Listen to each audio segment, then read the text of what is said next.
Break के बाद आप सभी का स्वागत है। एक ऐसा शो जो आपको करता है अलर्ट और आपको कर रहा है जागरूक, और साथ ही साथ एक बड़े पैनल के साथ आपको जागरूक कर रहा है। एक बार फिर सवालों और जवाबों के सिलसिले को मैं आगे बढ़ाऊं। मैं एक बार आदित्य त्रिपाठी जी के पास आ रहा हूं। आदित्य जी, एक लेमैन के तौर पर अगर हम पशु प्रेमी की बात करते हैं तो पिटबुल का लगातार, जिस तरीके से पिटबुल जो ब्रीड है उसका नाम लगातार आता है। पिटबुल को लेकर के जब अभी लखनऊ में जो कैसरबाग में जो मामला अभी सामने आया था, उसके बाद मैं भी कई जगह पर पढ़ रहा था कि उसके लिए गाइडलाइंस भी जारी की जाती है कि अगर आपको लेना है तो उसके लिए आपको लाइसेंस लेना होगा और उसके लिए आपको ट्रेनिंग आपकी मस्ट है। तो इस ट्रेनिंग को लेकर के क्या रहता है कि बने हुए हैं रूल, लेकिन उसके बावजूद भी फॉलो नहीं किए जाते हैं। जी आलोक जी, अगर मैं पिटबुल की बात नहीं करूंगा, पिटबुल के अलावा जितनी भी एग्रेसिव डॉग की जो इनकी ब्रीड है, आप पिटबुल ले लीजिए, रॉटविलर ले लीजिए, जर्मन शेफर्ड ले लीजिए, और आपका जितने भी हैं, तो मैं ये समझता हूँ कि ये डॉग तो मतलब आपको अपनी सोसाइटी में बैन कर देनी चाहिए। इसकी क्या ज़रूरत है? आप फ्रेंडली डॉग पालिए, आप लेब्रा पाल सकते हैं, आप और भी अगर आपको चाहिए, आप और बहुत सारे डॉग साहब ने जैसे बताए थे, बहुत सारे ब्रीड हैं, आप उनको रख सकते हैं अगर आपको बहुत अच्छा लग रहा है। प्रॉब्लम क्या होती है आलोक जी, लोग डॉग ले लेते हैं, देखा देखी में ले लेते हैं, बट जब वो बड़े हो जाते हैं उनको केयर करनी पड़ती है, उनको मेंटेनेंस करनी पड़ती है, वो थोड़ा सा एक्सपेंसिव होता है। जैसे डॉग की ट्रेनिंग की बात की जाती है, डॉग की ट्रेनिंग इतना सस्ता नहीं है, लोग काफ़ी एक्सपेंसिव ट्रेनिंग है। और मेरे पास भी अपना लेब्रा है, मैंने भी ट्रेनिंग के लिए I been paying around 10,000 rupee per month for dog training. 2 से 5 महीने तक का इनका 5 से 6 महीने का ट्रेनिंग का कोर्स होता है। उसके बाद आपको उस ट्रेनिंग के पैटर्न को खुद कॉन्टिन्यूसली मेंटेन करना पड़ता है, अदरवाइज डॉग अगले कुछ महीनों में भूल जाएगा, आपके पैसे वेस्ट हो जाएंगे। अच्छा आदित्य जी, जो काफी एक्सपेंसिव है, जैसा कि आपने कहा, मैं आप ही के पास आ रहा हूँ, इन सब झंझटों से बचने के लिए लोग कहते हैं देसी डॉग पाल लो, ज्यादा मेंटेनेंस भी बहुत कम होगा या नो मेंटेनेंस। एग्जैक्टली। तो एक ये हमने प्रोविज़न हम लोग अपने यहाँ पे नोएडा में सेक्टर 137 और बाकी सेक्टर्स में हमने रीहोम डॉग के नाम से एक ड्राइव चलाई थी। उसमें ये हमने बोला था कि rather than buying the any dog, और जिसको आपको पेट अगर आपको चाहिए घर में पालना है, अगर आपको अच्छा लगता है, तो आप कहीं ना कहीं अपने जो स्ट्रे डॉग हैं आप एडॉप्ट कर सकते हैं। आप किसी भी शेल्टर होम में जाइए, आप वहाँ से एडॉप्ट कर सकते हैं rather than buying the expensive dog. और आप देखिए जितनी भी इंटरनेशनल क्वालिटी है वो इंडिया के वेदर के हिसाब से यहाँ पे कॉम्पेटेबल नहीं है। आप देखिए यहाँ पे वेदर बहुत ड्रास्टिकली चेंजेस होते हैं, एक्सट्रीम विंटर, एक्सट्रीम समर, और उसके बाद यहाँ पे जो आपका बिल्कुल यहाँ पे हर चीज ये उनको पसंद नहीं आता। एग्जैक्टली। मैं एक तो आपके पास यहाँ पे उनके साथ के बारे में जानूंगा। मैं डॉक्टर मयंक जी के पास एक बार फिर से आता हूँ। डॉक्टर मयंक जी, कुल मिलाकर के हमने बुजुर्गों की बात करी, लेकिन इस बीच घर घर में क्रेज बढ़ा है कि छोटे छोटे बच्चे भी अपने माँ बाप को, अपने पेरेंट्स को कहते हैं कि डॉग को लाने के लिए घर में, उनके लिए क्या कुछ सुझाव देना चाहेंगे? और कई माँ बाप पे इस चीज को फॉलो भी कर रहे हैं, क्योंकि कई अभिभावकों से मेरी बात भी हुई तो उन्होंने साफ तौर पर कहा कि बच्चे जो आजकल यूट्यूबर हो रहे हैं, किस तरीके से उनका माइंड डाइवर्ट करने के लिए कम से कम हम एक डॉग पाल रहे हैं, तो कोई मछली पाल रहा है, तो इससे माइंड भी डाइवर्ट हो रहा है कहीं ना कहीं। ये भी एक बहुत बड़ा फैक्टर है डॉक्टर मयंक जी। यस, बिल्कुल सही है। लेकिन देखिए, छोटे बच्चों की तो डिमांड है, लेकिन मैं खुद भी एक एजुकेशनिस्ट हूँ और स्कूल एक चलाता हूँ CBSE का, तो मैं चाहूँगा कि बिल्कुल भी इस एज पे छोटे बच्चों के लिए कभी भी पप्स का इंतज़ाम ना किया जाए, जब तक कि वो बच्चे खुद उनको टैकल करने लायक ना हो, एक एज अटेंड ना कर ले, तब तक उनके लिए पप्स का इंतज़ाम ना किया जाए। मैं एक वर्ल्ड विजिटर हूँ, तो मैं देखता हूँ कि जैसे US के अंदर स्टैंडर्ड ऑफ ब्रीडिंग और एक जो स्टैंडर्ड कुत्ते पालने का है, वहाँ पे अगर कोई भी व्यक्ति काम से या घूमने जाता है तो उसके एक केयर टेकर हाउसेस बने हुए हैं, उसमें बाकायदा अपने डॉग को डिपॉजिट करके जाता है, जहाँ उसकी कंटिन्यूस इवैल्यूएटिव ट्रेनिंग होती है, जिसको वो पूरे वीक के लिए वो फिर दोबारा ट्रेन करते हैं कुत्ते को, और वो घूम के भी जब लौट के आते हैं तो उनको अपना कुत्ता बहुत अपग्रेडेड मिलता है इन टर्म्स ऑफ ट्रेनिंग। लेकिन यहाँ पे हम लोग उनको एक प्रॉपर ट्रेनिंग नहीं देते। बहुत सही बात कही थी अभी जो आपने इससे पहले जो व्यक्ति थे त्यागी जी ने, कि हम लोग खर्च नहीं करना चाहते। एक बार डॉग को लेके आ जाते हैं, लेकिन उसके बाद उसका खाना पीना हमको बाहर लगने लगता है, उसकी ट्रेनिंग हमको बाहर लगने लगती है। अगर आप एक निर्णय करें किसी डॉग को पालने का, तो उसके ऊपर आने वाला व्यय जो है उसको एस्टिमेट करके तब आप किसी डॉग को लेकर आएं और उसकी पूरी training, evaluative training, continuous training हम उसको दिलाएं, तो डेफिनेटली सोसाइटी भी सिक्योर्ड होगी और इस तरीके के अटैक्स अवॉइड किए जा सकते हैं। जी, तो एक मुझे बताइए डॉक्टर मेंग जी, एक बहुत अहम सवाल का जवाब, जो सारे सवाल एक तरफ, सारे जवाब एक तरफ, लेकिन कुत्ता हमलावर भी ना हो और नुकसान भी ना पहुंचाए, ऐसे में एक बीच का रास्ता क्या निकल सकता है?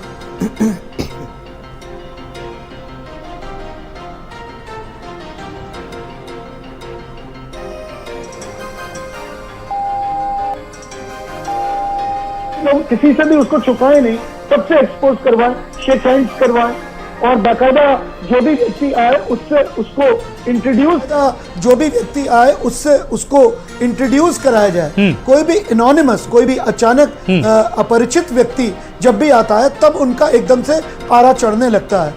तो और कुत्ते को बहुत देर तक बांध के ना रखें हम। अगर हम बांधते हैं तो एग्रेसिवनेस बढ़ती है।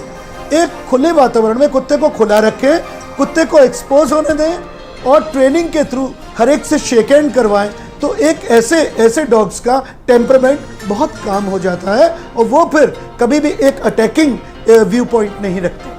जी बिल्कुल। डॉक्टर दिवाकर जी, ट्रेनिंग की बात पे देखिए सारे चिकित्सक हैं वो फोकस कर रहे हैं, जितने भी वेटनरी डॉक्टर्स आज हमारे साथ जुड़े हुए हैं, या इस मैटर के बाद चाहे वो गाजियाबाद, लखनऊ, नोएडा के मामले सामने आए, जब भी हमने चर्चा करी तो वेटनरी डॉक्टर्स ने अपनी अपनी बात रखी। सर, ट्रेनिंग को लेकर के, ट्रेनिंग के सेंटर के लिए कहाँ पर, कोई प्राइवेट है या अपने सरकारी भी कुछ मुहैया कराई जाती है? सरकारी जो जानवरों के अस्पताल है वहाँ पर जा करके लोग प्रशिक्षण ले सकते हैं? क्या कुछ जानकारी देंगे हमारे दर्शकों को? हाँ, देखिए कोई गवर्नमेंट ट्रेनिंग सेंटर ऐसे नहीं है। हाँ। आर्मी का है तो वो अपने डॉग ट्रेन करते हैं, पुलिस का है तो वो अपने डॉग ट्रेन करते हैं, सोसाइटी के नहीं करते। इसमें वेटनेरियंस के पास कुछ ट्रेनर्स होते हैं, उनके नंबर्स होते हैं, जो वेट्स जो भी पेट क्लिनिक चला रहे हैं, तो आप उनसे उनका नंबर ले सकते हैं, उनसे आप ट्रेनिंग करा सकते हैं। दूसरा, पेट ओनर जो है उसकी भी जिम्मेदारी है। ट्रेनिंग बहुत बड़ा सब्जेक्ट नहीं है, आप खुद भी उसको थोड़ा ट्रेन कर सकते हैं। जैसे अभी डॉक्टर मैंग ने बोला कि उसे सोशलाइज कराना बहुत ज़रूरी है। आप लोगों से मिलाते रहिए शुरू से, उसको घर में बांध के ना रखिए, वो वैसे ही एग्रेसिव नहीं होगा। उसको प्रॉपर खाना पानी दीजिए, अगर वो बीमार है तो उसका प्रॉपर इलाज कराइए। देखा देखिए हम पेट्स तो ले आते हैं, जब उस पर पैसे खर्च होने लगते हैं, जब ट्रेनिंग की बात आती है, खाने पीने की बात आती है, तो हम लोग क्या करते हैं, फिर परेशान होने लगते हैं। फिर उस पशु को हटाने की या तो कोशिश करेंगे या उसको इल ट्रीटमेंट देंगे, ठीक से नहीं रखेंगे। फिर जब उसको बाहर लेके जाते हैं तो किसी और पे अटैक कर देता है। जी बिल्कुल। डॉक्टर साहब, एक चीज़ और डॉक्टर दिवाकर जी से मेरा सवाल ये है कि जब अगर कुत्ता काट ले या हल्का सा खरोच मार दे तो सबसे पहले करें क्या? जब भी डॉग बाइट होती है या कोई भी एनिमल बाइट होती है, सबसे पहले आप उसको अच्छे से धुलें। 8 से 10 बार धुलना होता है। आपके पास कोई भी साबुन हो, जरूरी नहीं है कि आप कोई लाइफ बॉय या कोई कंपनी का ही हो, आप उसको 8 से 10 बार अच्छे से थोड़ा तेज पानी की धार में धुल दीजिए। धुलने के बाद बीटाडिन सोल्यूशन सबको पता होता है, हर घर में होता है, तो उस पर बीटाडिन लगाएं।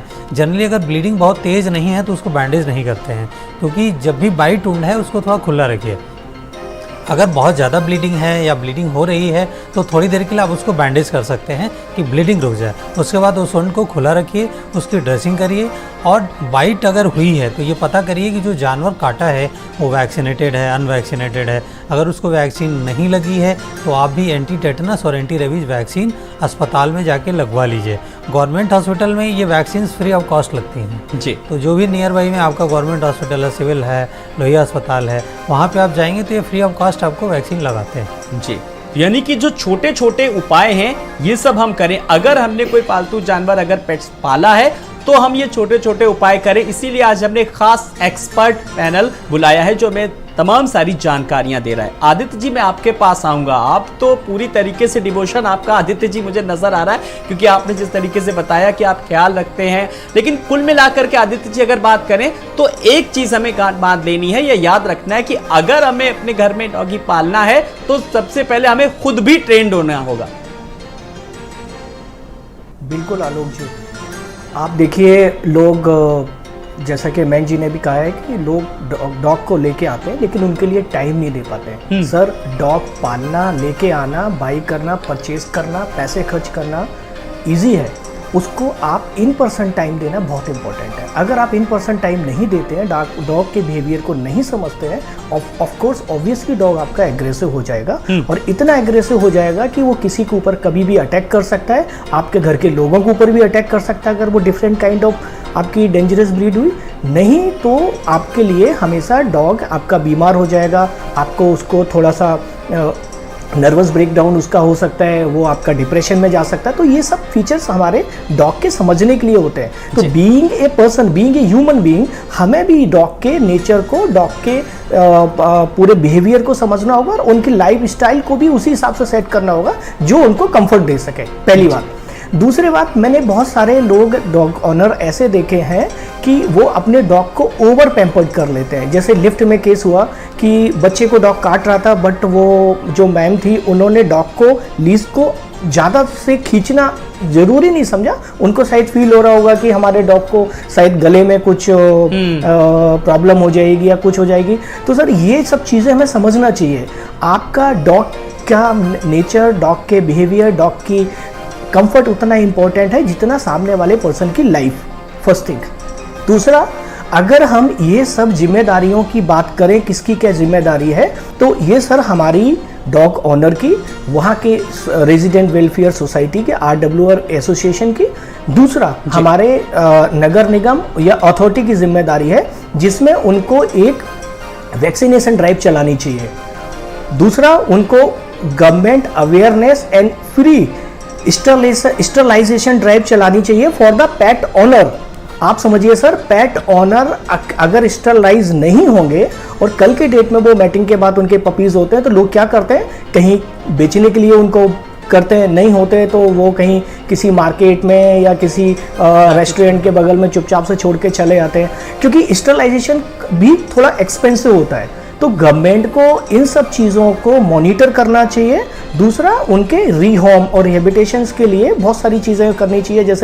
जैसे मैंने लास्ट में बताया था कि लोगों को पेट डॉग अगर आप लेने जाते हैं, इससे पहले हम जो लोकल स्ट्रीट पेट डॉग हैं, अगर हम उनके नेचर, क्योंकि वो हमारे ज़्यादा इंटेलिजेंट होते हैं रादर देन हम इंटरनेशनल कोई ब्रीड लेके आते हैं, उनको टाइम देते हैं, उनको क्लाइमेट उनको सूट नहीं करता है, आपके नेचर सूट नहीं करता, खाना पीना नहीं सूट करता है, तो आप देखिए स्ट्रे डॉग के लिए आपके एक्सपेंसेस कम होंगे, आपका मेंटेनेंस कम होगा और आपका एक डॉग पालने का शौक भी पूरा हो जाएगा। जी, डॉग पालने का शौक, लेकिन क्या सचिन जी, मैं इस सवाल का जवाब जरा, जो पूरा जो घटनाक्रम रहा अभी आपके परिजनों के साथ जो हुआ और जो कार्रवाई हुई, आपने भी किस तरीके से वो जो मानसिक प्रताड़ना सबसे ज्यादा किस तरीके से झेला और आपका बच्चा किस तरीके से वो जद्दोजहद कर रहा है ठीक होने के लिए, आप मतलब पूरा परिवार एक प्रभावित है, इससे क्या आपको कोई सबक मिला है कि या नहीं पालेंगे या सावधानी बरतेंगे, क्या मनोदशा है, घर के लोगों का क्या कुछ कहना है? अब आप लोगों ने भी बात की होगी बैठ करके।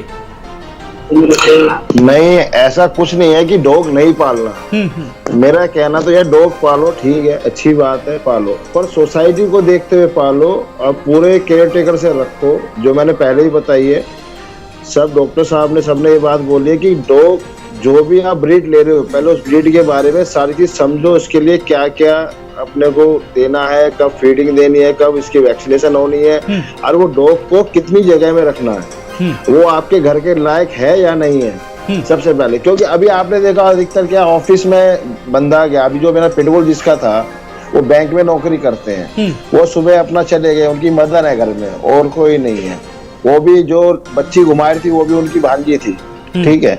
हो सकता था पिटबुल उनको ना जानता हो, भाई रिलेटिव है, रिलेटिव महीने में आए, 2 महीने में आए, 4 महीने में आए, 10 दिन में आए, और एक तरह ना तो रिलेटिव को ये पता कि उसकी फीडिंग कब होती है कब नहीं होती है, मोशन कब जाता है नहीं जाता है, उनको कुछ नहीं पता। एक आप ऑफिस वाले बंदे इतना कम जगह में इतने एग्रेसिव डॉग को रख के और एक बच्ची के हाथ में दे के, तो अगर कोई अपना डॉगी पालना चाहता है तो फिर तो देखो डॉग रखने का कोई मतलब नहीं है। मैं भी नहीं चाहूंगा फिर वो डॉग रहे, सोसाइटी में रहे या किसी के घर में रहे। जी बिल्कुल, ये अच्छा सुझाव है। डॉक्टर मयंक भटनागर जी, मैं एक बार आपसे एक सवाल का जवाब चाहूंगा कि अक्सर हम लोग देखते हैं कि सोशल मीडिया पर भी किस तरीके से लोग अपने डॉगी के साथ जो है वो सेल्फी लेकर के कोई डाल रहा है, कोई बड़ी बड़ी गाड़ियों से घुमा रहा है, कोई डॉक्टर्स के पास लेकर के जा रहा है कि आज दूध नहीं पी रहा है, आज काजू नहीं खा रहा है, आज बादाम नहीं खा रहा है। और अगर मैं इसको हेल्थ के पॉइंट ऑफ व्यू से देखूं तो आप क्या सलाह देना चाहेंगे, जो हर समय कई लोगों के साथ तो किस तरीके से डॉगी को सुलाएंगे भी, साथ में खाना भी खिलाएंगे, वो जो तस्वीर नजर आई है उससे एक हाइजेनिक पॉइंट ऑफ व्यू से आप क्या संदेशा देना चाहेंगे, क्या सलाह देना चाहेंगे? जो लोग ऐसा करते हैं क्या करें क्या ना करें?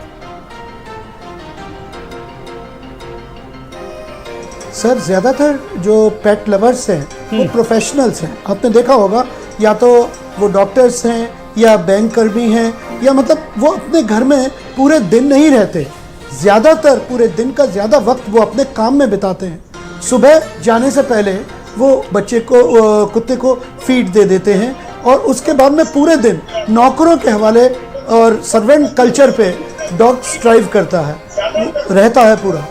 और सर्वेंट्स वाकई वो एक उतना प्यार अपने अंदर उस कुत्ते के लिए बिल्कुल डेवलप नहीं करते, उसको एक बाहर की तरह पूरे दिन रखते हैं ना। उसको वो घुमाने ले जाते हैं, घुमाने भी ले जाएंगे तो एक बार ज़रा सा उसने खींच दिया उनको तो उठा के उसको मारेंगे, पीटेंगे।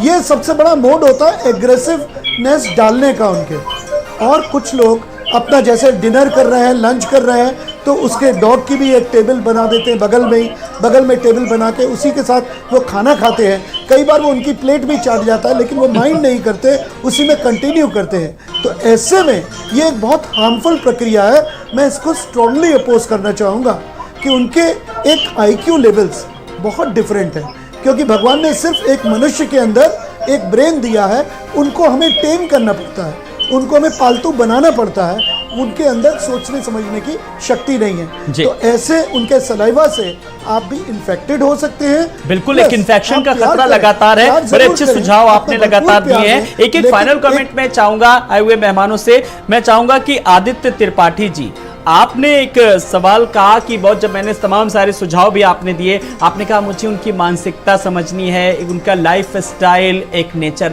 लेकिन आजकल तो अभिभावकों के पास अपने बच्चों के लिए इतना टाइम है नहीं, लेकिन कैसे वो अपने जानवरों की, कैसे अपने पेट की इतनी मानसिकता को वो समझेंगे? उनको तो बस थोड़ी सी देर को बस खिलाना है। ऐसे में कैसे सामंजस्य बिठाया जा सकता है आपस में?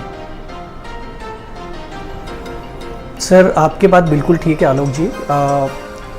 जैसे मैंने आपको बताया कि लोग देखा देखी में तो पेट लेके आते थे, लेकिन प्रॉब्लम उनके साथ वो होती कि उनको एक सेंस ऑफ रिस्पॉन्सिबिलिटी और उनको टाइम देना, वो भी टाइम ऐसा नहीं है कि आप अपने हिसाब से दे सको। आपको उनका एक प्रॉपर टाइम फिक्स करना है। मॉर्निंग में उनको वॉक कराना है, शाम को लेके जाना है।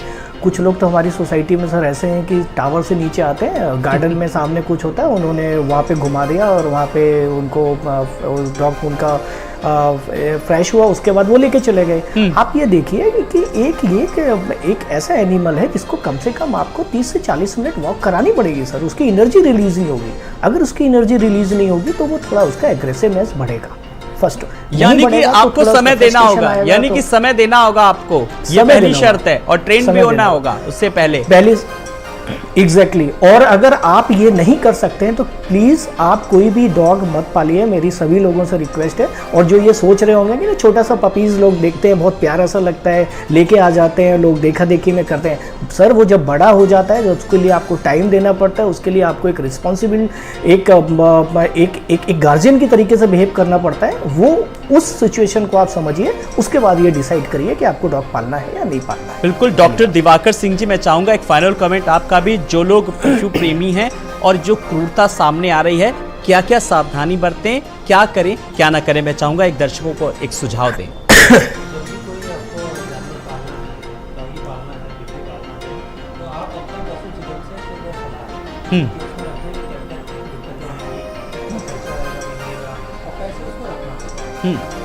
बेहतर सलाह मिल जाएगी, उसके बाद ही आप पालें। पशु पालना गलत नहीं है, उससे बहुत सारे फायदे भी हैं, तो उसको पालिए, लेकिन आप पशु चिकित्सक से सलाह लेके रखें। नगर निगम की जो जिम्मेदारी है, जो हमारे स्टे डॉग है उनका वैक्सीनेशन प्रॉपर हो। अभी जो डॉक्टर मैंग कह रहे थे स्टरलाइजेशन की बात, स्टरलाइजेशन के लिए बहुत सारे NGOs हैं जिनको गवर्नमेंट फंडिंग करती है, वो स्टरलाइजेशन कर रहे हैं, लेकिन बहुत सुचारू रूप से नहीं हो पा रहा है, बहुत अच्छे से नहीं हो पा रहा है। तो थोड़ा उस पर गवर्नमेंट फोकस करे कि वो कैसे हम करें। डॉग्स को स्टरलाइजेशन हमें बढ़ाना होगा, हमें जो स्ट्रीट डॉग है उसका वैक्सीनेशन प्रॉपर करना होगा। अगर वो वैक्सीनेटेड है, किसी को बाइट कर भी लेगा तो उतना डेंजर नहीं है। लेकिन अगर वो अनवैक्सीनेटेड है तो सोसाइटी को बहुत खतरा है। रेबीज जो अभी आदित्य जी ने बोला कि 20,000 लोग साल में मर जाते हैं इंडिया में रेबीज से, बिल्कुल बात सही है उनकी। बिल्कुल। तो इसके लिए जो हमारे स्ट्रीट डॉग्स हैं, पेट्स का तो हम वैक्सीनेशन करा लेते हैं, स्ट्रीट डॉग का वैक्सीनेशन नहीं हो पाता है। तो उसके लिए नगर निगम को जिम्मेदारी है, वो करते भी हैं, थोड़ा और अच्छे तरीके से करना होगा।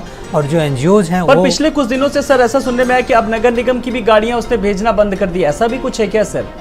वो लैकुना है, बहुत अच्छे से तो नहीं हो पा रहा है, वो शुरू से रहा है, तो वो थोड़ा सा हमें अच्छे से करना होगा कि सुचारू रूप से उसको चलाएं अभियान को, और प्रॉपरली जितने भी सोसाइटी में डॉग्स हैं उनको वैक्सीनेट करें।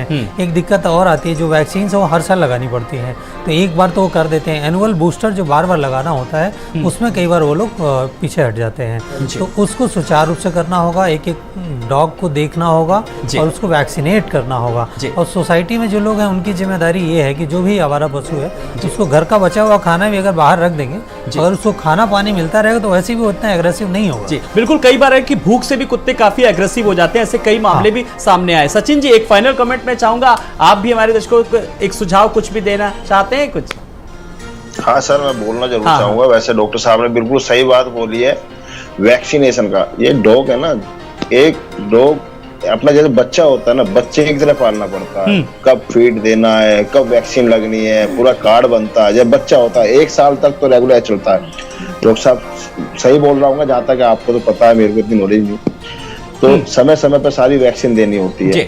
पर मैं कहता हूँ ये पिटबुल जैसे एग्रेसिव डॉग है, रोडवीलर है, आउलमैन बोल रहे हो, जर्मन शेफर्ड है, या मैं तो एक एग्रेसिव डॉग जो अभी तक जो सामने आई है पिटबुल को लेके, वो हमारे लिए सोसाइटियों में नॉर्मल जो सेक्टर है ये सही है। बिल्कुल मैं कहता हूँ हमें जो मुहिम उठानी है, बिल्कुल एक मुहिम के तौर पर चलाना होगा। डॉक्टर मयंक जी, जल्दी से मैं एक फाइनल कमेंट आपसे भी चाहूंगा, क्या सुझाव हमारे दर्शकों को देना चाहेंगे जल्दी से डॉक्टर मयंक जी? सर मैं यही कहना चाहूँगा कि हमें अगर एक होम पेट पालना है तो डेफिनेटली उसको अपना समय देना होगा। जब हमारे पास समय हो तो हम पेट को पालें, अदरवाइज उनको एक भार की तरह घर में ना लेकर आएं।